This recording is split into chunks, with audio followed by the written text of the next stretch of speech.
Alrighty, welcome back, Alphoners. It is a terrific Thursday, or a tumbler Thursday, depending on you know what your outlook on the market is. So we'll take a look at some things. Meta had earnings last night, so we'll go through a lot of earnings stuff as well, not just Meta, but we'll look at some of that stuff and we'll see kind of what's really kind of going on out there. Um,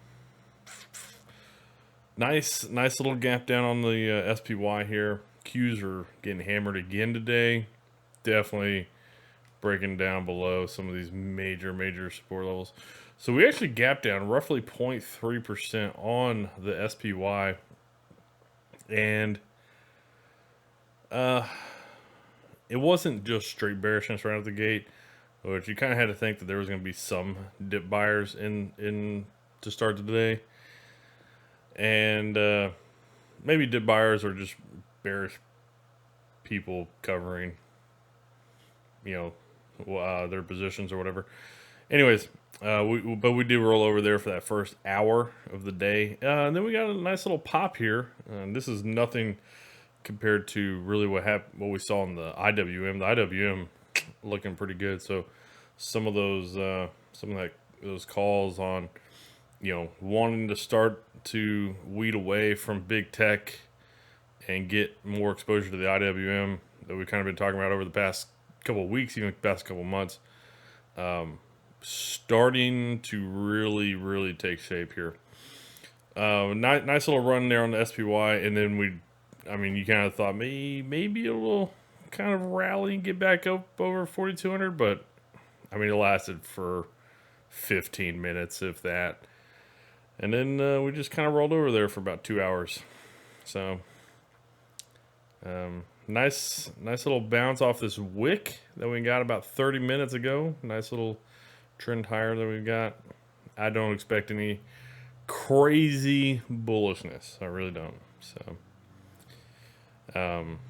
not to say that we probably won't go bullish, because we sold off pretty good yesterday. We sold off pretty good so far today. We sold off pretty good. All that coming from big tech, and people are going to try and be optimistic, but we've kind of, as we were kind of talking yesterday, we were breaking through some pretty major levels on the Qs and the SPY, really. And so you kind of want to see us come hit a pretty good one, and then maybe see how maybe we bounce from there. But even just looking at the Qs on the daily, like, we still have plenty of room here. Plenty of room to kind of come down to any kind of good support levels. Even if I'll put way more time on here. Like, there's no good support levels of where we're at right now. Maybe this spot from about 2.5 years ago, April of 2021. Kind of seems like we bounced there today, but it doesn't seem like a major one. So maybe just a temporary, hey, you know what? Maybe just a temporary little pause spot. I wouldn't imagine this is like, hey, buy it up, let's go higher. So, I just imagine we probably continue to come down. And also, the farther back you go, the more that the market has overlapped a certain price level, the less important it is. So, like, that price level, like, we might have an intraday stop there, but I don't think like we're gonna just bounce here and start to shoot back higher. But so I would imagine this spot would probably be the next one that we're gonna come to, about August of last year, so about 14 months ago. Makes sense, somewhere down around the mid 330s to 330, somewhere in there. Makes the most sense. You got a little bit of a hump here around 339, but probably not going to be important enough. I think the most important thing here, though, going forward, is we're definitely in that downward move. Kind of was thinking that last week, even as we got Monday, Tuesday, a little bit of a rally. I was like, I think we're in this downward move. Um, it's going to be to see where we bounce and how we set up. How does that bounce look? How high do we bounce? Especially looking at the relationship between the Qs, SPY, IWM, the RSP, and just kind of seeing which ones are bouncing and which ones are just chopping sideways. Because we saw that yesterday morning with the Qs, they basically very much just chopped sideways, while the IWM had a very nice rally. SPY, a little bit of a rally. Obviously, big tech was weighing on it. RSP, pretty strong rally there. So that's what we're gonna probably look for here over the next I'd probably say a couple weeks. It makes sense that we probably continue to sell down. Probably be a little bit more bullish next week, just because I think we'll probably be getting down to mid 330s there on the Qs. So that kind of would make sense that we'd see some bullish action off that level. Anyways, it's kind of what I'm thinking right now. But yeah, the Qs, see the intraday price action a lot weaker today compared to the SPY. SPY a little bit more choppy there in the first 20 minutes. The Qs a little bit less choppy, a little bit more selling. And yeah, definitely has sold down. Qs down 1.7%. Currently, it's been down as much as 2% for the day. SPY down about 1% right now. IWM is actually positive. So, yeah, seeing that rotation into that Russell 2000. They've got hit pretty good over the past 2 months. But now they're down at very strong levels. Right? Down at very strong levels here on the IWM. That even if they do break these levels, these lows that were set in last year, you're basically just talking, pre-COVID high type spots. We're kind of interacting with that level right now, but I do remember trading back in 2019, and this was just such a hard resistance for the market to get up over. And when it finally did back then, I mean, we retested, we were bouncing higher, and then COVID happened, and just, I mean, everything went to shit. But yeah, I would just imagine that if we do break that level, I mean, we'll probably have like a 2 to 3 points lower. Probably just check into these tops. I would not look to be bearish on the IWM. It just doesn't make sense. I would just continue to be bullish on the IWM. And tech, in my opinion, just not, the price action is not good. And I just think it's overextended. So, IWM, though, having a nice little big old fat doji day. Right? Big old fat doji day down here. So, when we do probably get a pop here, probably, I'd say early next week, I'd imagine we'll probably keep selling down tomorrow. Makes a lot of sense. Maybe Monday we get down here, hit this, and then we start to bounce for next week. And then be curious to see just how high we get, especially as we go into Apple earnings. I think people are going to be kind of leaning a little bit more optimistic for Apple earnings than how they came out of Microsoft and Alphabet earnings. So, yeah.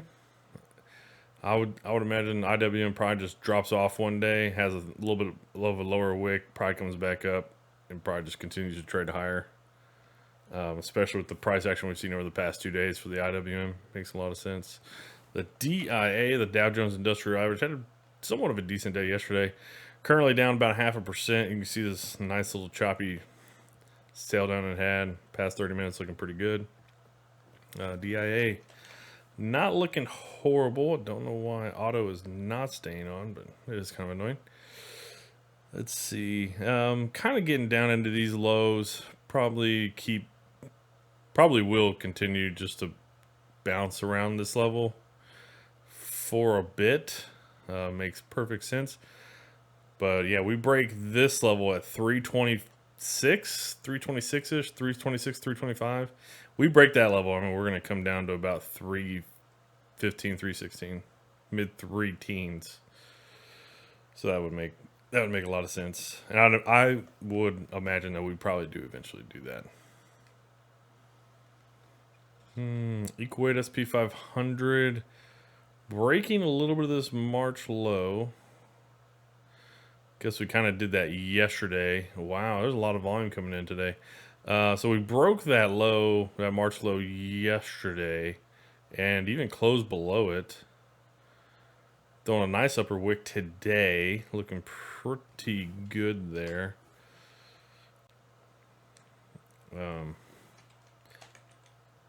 Yeah, I'd be curious to see how the RSP actually closes today. Does it have a rally in it, get back up, or has a lot of volume coming in there?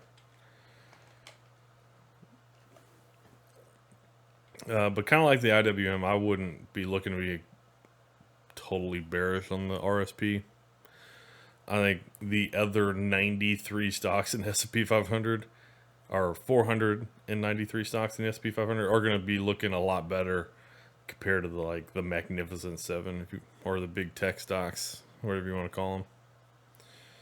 So, yep, that's the RSP. Let's take a look here at VIX. VIX, nice little gap up, lower open, or a little bit lower of a lower trade. Still have not taken out that Monday high. That is what you want to see if you're trying to be bearish. That is what you want to see. You want to see the market continue to sell down. Nobody's panicking. We're not taking out that high, that VIX high on Monday. That is big time, right? And we were definitely had a pretty large breakdown day yesterday, and definitely continuing that today. So yeah, the VIX not getting above that Monday high. That's kind of big time for the bears. That's what you want to see if you're bearish. Dollar was moving higher earlier. It seems to be coming back quite a bit. Oh yeah, over the past about hour and a half, been coming back quite a bit. That's probably one reason why the market is trying to rally. It's not rallying super hard, but 2 days, pretty strong move. It's going to wick above the nice little. It had a little bit of a channel here last week, so a little bit of a wick above it. It doesn't seem like it's going to hold. I mean, it always could rally by close. GLD is still up. Dollar's up slightly, but it's been coming down. But GLD still up. Gold, man. Gold's starting to look good. 10-year yield coming down quite a bit today. So this is kind of another thing. If you're bearish on the market, this is kind of another thing you're wanting to see, is yields are not having to put pressure on the stocks, on the stock market, and on big tech, right? You're seeing yields. We saw that last week. I believe it was this day on Friday. We saw yields actually pull back, and we saw the stock market get hit really kind of sharp right there on Friday, closing at the lows for the week, especially right there on the lows of the Friday session. So that's another thing that you're really kind of looking for. Like, over the past couple of months, yields were putting pressure on stocks, and as yields were going higher, stocks were kind of moving down. And now yields are not having to put pressure on stocks. Stocks are kind of doing it to themselves, breaking through technical levels and that kind of stuff. So, yeah, nice pullback there on yields. Definitely not saying like, hey, we're going to drop off here on yields, but I mean, maybe we do. If we get below, I guess this low from Tuesday, maybe we have a little bit more of a longer consolidation. But yeah, that's for now. And I mean, it hasn't even gotten below the 10 EMA really. It just kind of pulled back to that today. 10-2 inversion, not really breaking down all that much, just slight pullback. Okay. HYG bonds are doing pretty good. Bonds have been wrecked. They kind of look like IWM, right? Over the previous couple months, they've gotten wrecked. It's going to be pretty tough to be bearish on bonds now. TLT, yeah. So yields are pulling back pretty much across the board from short term to long term. and bonds seem to be doing okay. Bonds really haven't been all that bearish over the past couple of weeks. They've been kind of volatile, right? We had a nice little pump here about 2 weeks ago, had a drop last week.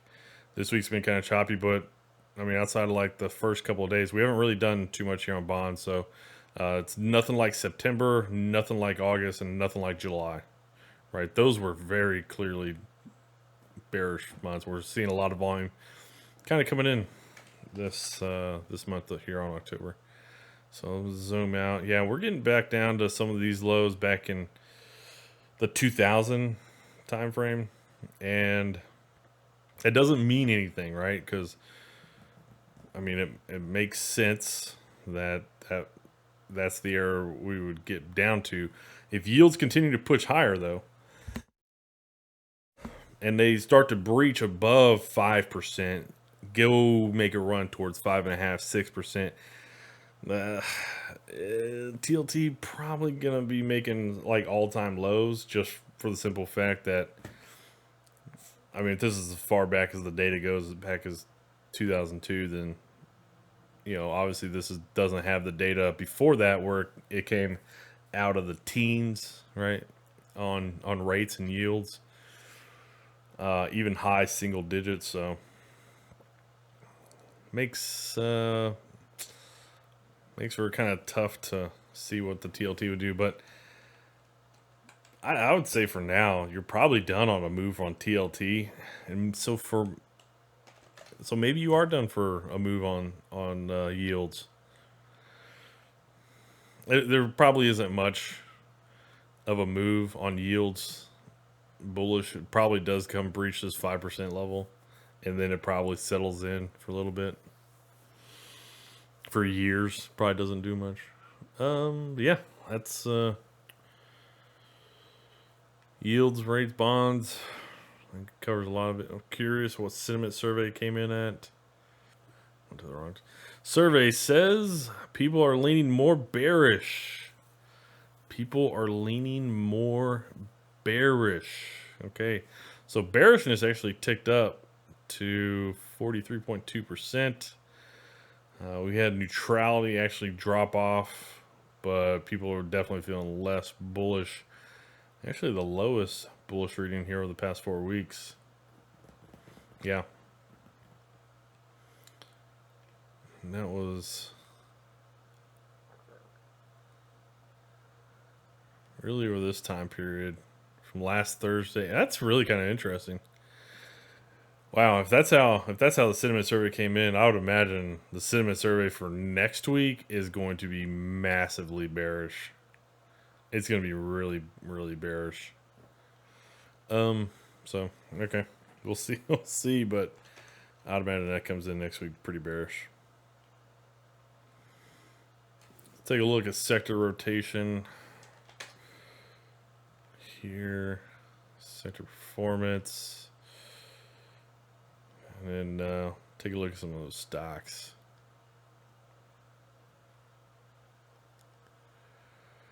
All right, we got XLC down. Meta reported earnings, and I believe Alphabet was getting some follow through on that bearish side. You can see pretty sharp drop off to start. Nice little run to at least nice little run. Even while the market was kind of coming down there in that first hour, they kind of based and tried to push higher. People probably buying the dip on Alphabet and Meta. Meta got hit pretty good yesterday, even before earnings. XLK also underperforming. XLY. So the three big tech sectors definitely underperforming pretty good there. Energies also underperforming. Real estate doing pretty good here. Real estate, day's top performer, XLRE. Okay. Materials, utilities outperforming. Financials, industrials, staples, and healthcare all outperforming. Okay. What about intraday price action?